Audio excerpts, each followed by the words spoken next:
Good evening and welcome. I am Amarachi Ubani. Tonight, the federal government re-strategizes on the fight against violent extremism as President Buhari launches new policy framework, a national action plan to tackle menace.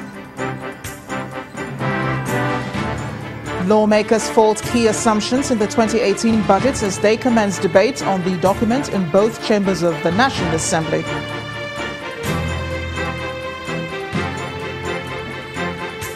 The federal government agrees to work with the broadcasting organizations of Nigeria to save the nation's broadcast industry.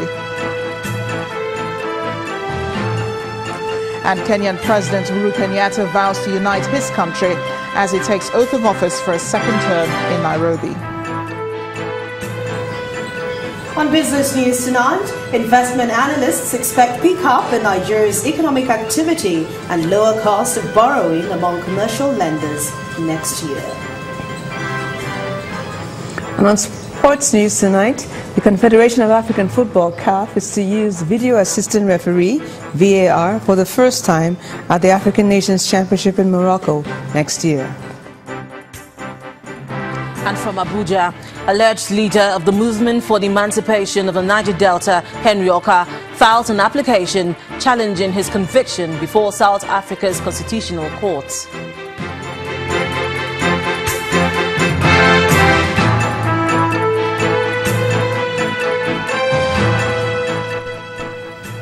We begin tonight with the launching of a new policy framework, a national action plan by the President. The plan is targeted at preventing and countering violent extremism in Nigeria. And President Muhammadu Buhari believes the implementation of the action plan will reduce hate speech, twisted religious ideology and violence. According to him, it is a 3-year action plan to be implemented by ministries, departments and agencies. And he's also asking states and local governments to follow suit by drawing up their action plans. Our correspondent Ibrahim Adra reports. The over 7 years Boko Haram insurgency has proved to be one of Nigeria's difficult challenges. Lives are lost and property running into billions of naira destroyed, dragging the area's worst hit decades backwards. Beyond putting the military might to task, the Nigerian government is embarking on the next phase of the fight.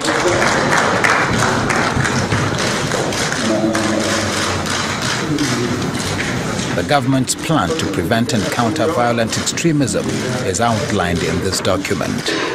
This policy framework and national action plan is a complementary approach developed through consultations with Nigerians in and outside the government.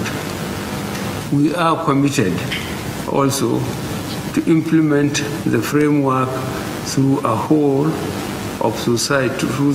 of society approach, involving all Nigerians. It followed President Buhari's directive in August of this year. It is said to be born out of consultative process involving stakeholders. We engaged key stakeholders through a national working group. The national working group consisted of government, ministries, departments and agencies, civil society organizations, media, labor, students and academic community. The document is anchored on the belief that the people, culture and Nigeria's diversity are assets that can be deployed against extremism. At the heart of the plan are women and girls, youths and students, community and religious leaders among others. To drive the process are the ministries, departments and agencies, with states and local governments expected to develop their unique framework and action plans. It's a 3-year plan with short, medium and long-term goals that will require the buy-in of the people to achieve result. From the Presidential Villa, Abuja, Ibrahim Adra, Channels Television News. Shortly after launching the new policy, the president left Nigeria for Abidjan, the economic capital of Côte d'Ivoire, for the 5th EU-African Union Summit. The president was received in the country by President Alassane Ouattara and other top government officials. At the summit, President Muhammadu Buhari is expected to reiterate Nigeria's readiness to work with African and European leaders on the challenges affecting both continents. 83 heads of state representing 55 African and 28 European countries are attending the event, and President Buhari is expected to hold private meetings with some of them on the sidelines of the summit.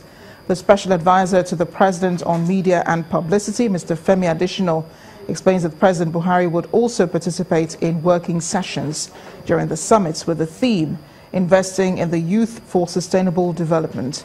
The governors of Akwa Ibom and Bauchi states and the national leader of the All Progressives Congress are among the team accompanying the president.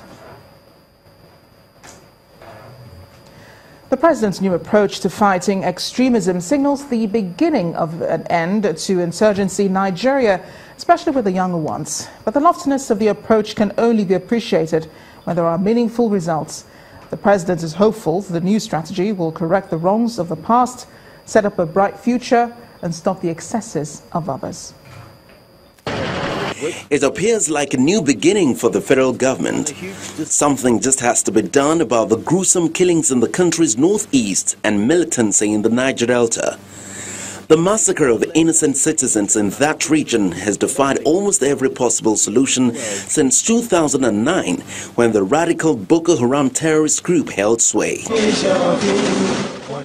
The terrorist group has killed tens of thousands of Nigerians since 2009 and displaced more than 2.3 million others. It was ranked the world's deadliest terrorist group by the Global Terrorism Index in 2015.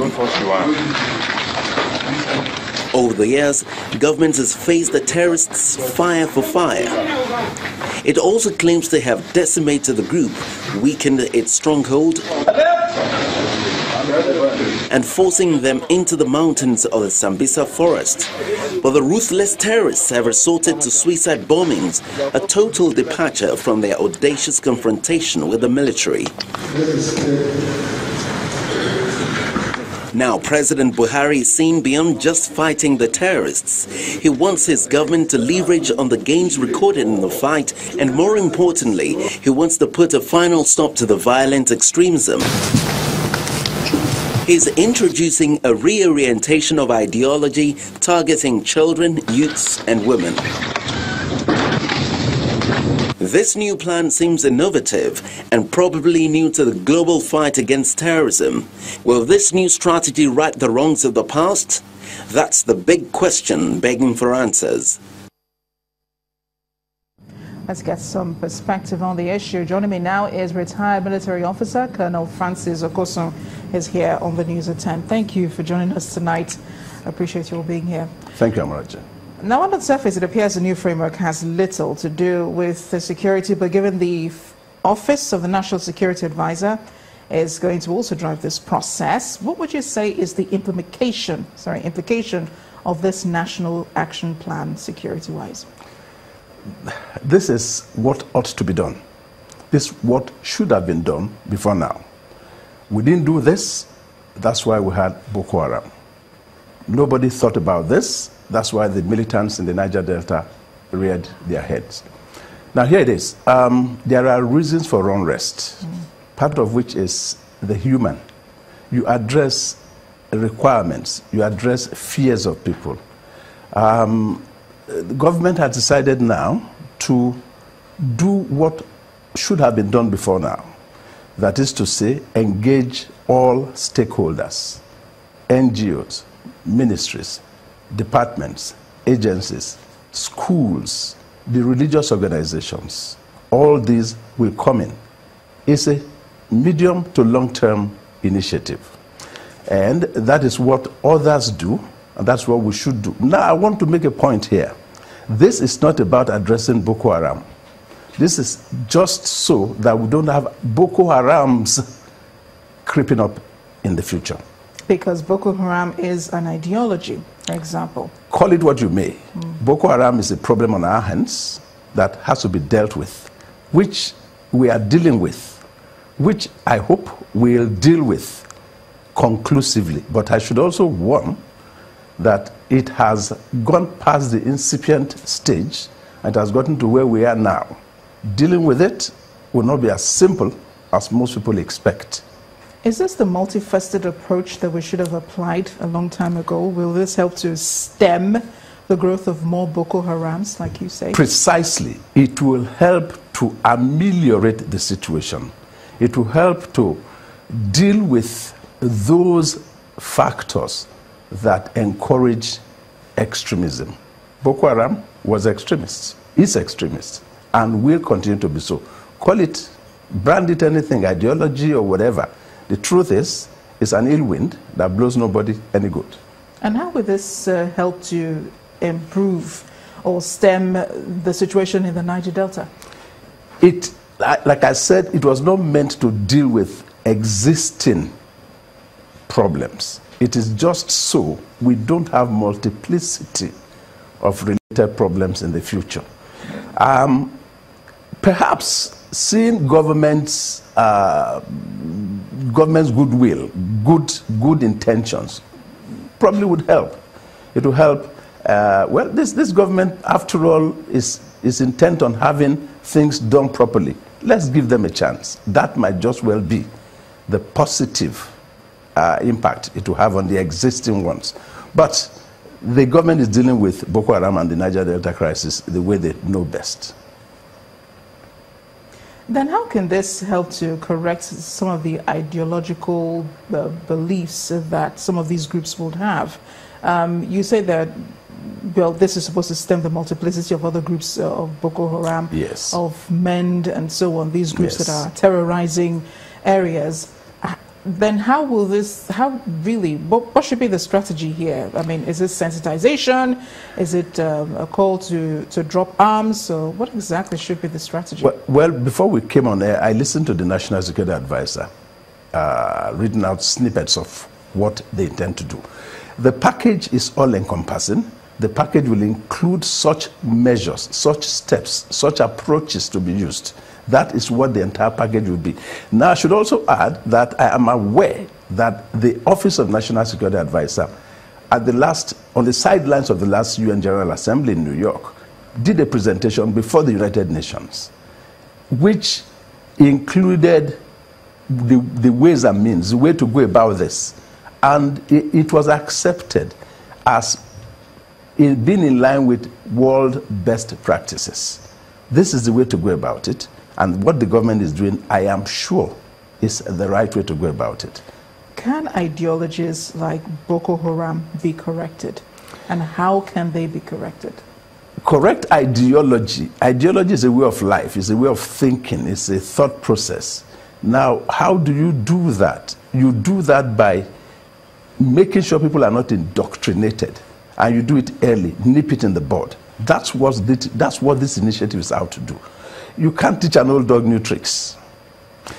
When people have come up with beliefs, it's difficult to rid them of such beliefs. It's just so that we don't have people. So how do you go about ridding them of such beliefs? You will rid them because the people to rid them are the human beings in whose environment they live, their preachers, their teachers, their relations, their workmates. Those are the people that this initiative is out to preach to. Tell them this is the way to go about it. This is what you do, Mr. Preacher. Don't indoctrinate your people. This is what you do, Mr. Teacher. Teach your people the right things. Mr. Parent, tell your daughter or your son the way to go about living a decent life. Not to tell a child that if they put strap bombs around their body and go and detonate and kill people, that they'll go to heaven. I mean, that's indoctrination gone awry. I suppose this action plan would also include, will also tackle the issue of cyber recruitment, because just as we have seen in advanced countries, people are being radicalized online. They're not actually meeting these people face to face. They're being radicalized online. And I believe almost the same thing is happening in Nigeria. People are watching some of these videos that help to radicalize them. So how? Let me say this. If this proposal was presented at the United Nations General Assembly and it was found to be proper and adequate, I want to believe that it must have addressed relevant areas, facets, and factors. I am very positive about that. Colonel Francis Okosum, thank you. Today you got the name right. Today I got the name right. Thank you very much. Yeah, thanks a lot for being with us on the Thank you, Amara. Thank you very much. And in part two, after the break, Senator Issa Misau files for a subpoena to compel the Inspector General of Police, Ibrahim Idris, to testify in court on his behalf. Please stay with us.